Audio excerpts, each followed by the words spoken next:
Deputy Councillor Connolly.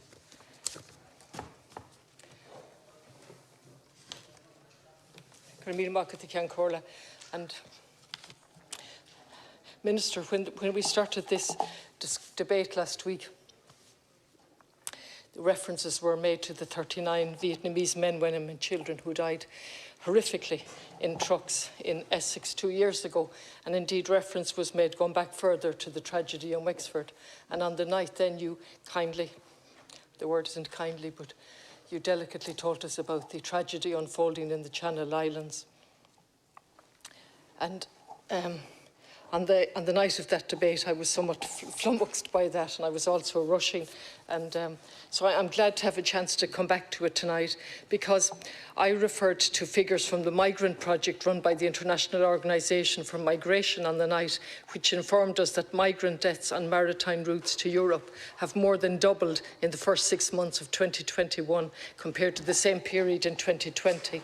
And a total of 1,354 migrants have died thus far in 2021 while crossing the Mediterranean. And on top of that, then, we have the 27 people who died tragically in the Channel last week. We didn't have many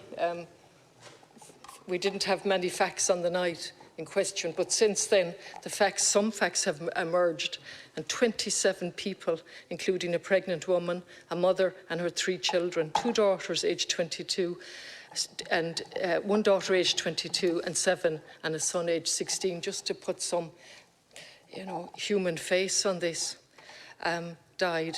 The woman herself was 45.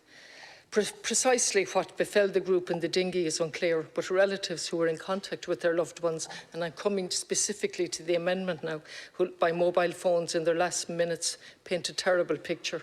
The craft began taking in water. It may have been struck by a larger vessel or its wake, or it could simply have started deflating. I'm quoting straight from a Guardian article, and those on board would have started bailing desperately. It appears that someone in the dinghy tried to alert the French authorities and then the UK Coast Guard, and at this point, according to relatives, the boat was back in English waters.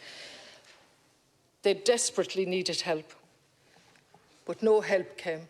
And I think it was 2 or 3 o'clock in the next morning when fishermen discovered the bodies in the water. Now, it's in that context that I'm moving the amendment tonight to make an exemption for humanitarian existence. Our humanitarian organisations helping people who are in this position or other similar position. And we know that people take these risks because they have no choice. And I'm not sure, and I hate repeating, but it was just the nature of what happened the other night, and I pointed out that the regulatory impact analysis of this bill hadn't been published. It went to a Justice Committee, but it went to the Justice Committee for the general heads, and there was no detailed analysis of this. Now, I don't think it's appropriate we're doing it at this late stage, Minister, and I think from your comments the other night that you're not going to accept the amendment, and I'm going to be pressing it. But I don't think this is a way to do that, given the whole background to the lead-in to this bill. It arises, as you well know, from a facilitation package, from an EU directive and an EU decision, along with a UN protocol. And over 21 years have passed since the protocol, when we signed it, and we still haven't ratified it, although I understand that with this bill we will be ratifying it.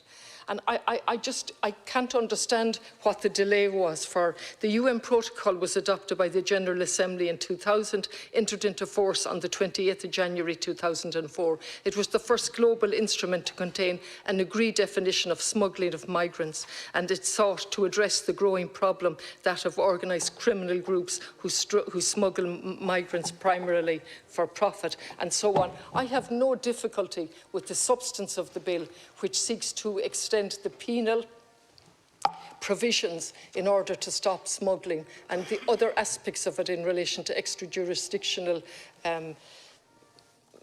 power and also in relation to vehicles. My biggest difficulty with this is that the issues raised by the Human Rights Equality Commission have not been taken on board, except in the most minimalist way, which I welcome that one, in relation to protecting the person who has been smuggled from being prosecuted. Other than that, all of the recommendations from the Irish Human Rights and Equality Authority, Irish Human Rights and Equality Commission, have absolutely been ignored.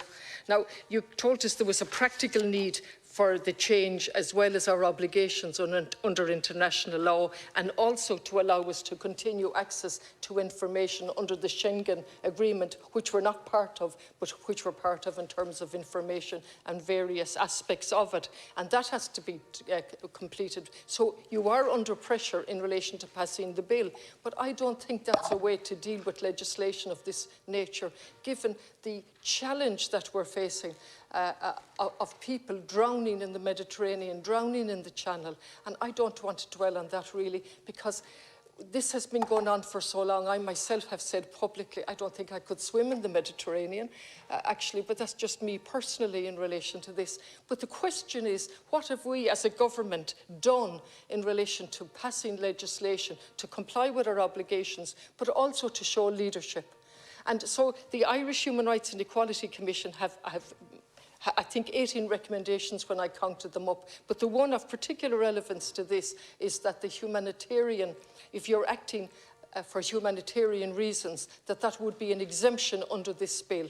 That hasn't happened. What you've done is you've put it in as a defence, and the burden of proof of evidence is now on the person who's acting in for humanitarian purposes, and they will have to show that. So on the one hand, in your speech, you're saying there's no penalty here in relation to people who are bona fides acting in a humanitarian manner. But on the other hand, to be charged with an offence under this legislation, which this allows for, is a penalty in itself for people struggling on the ground to help other people who are struggling. So I will be pressing this amendment tonight, Minister.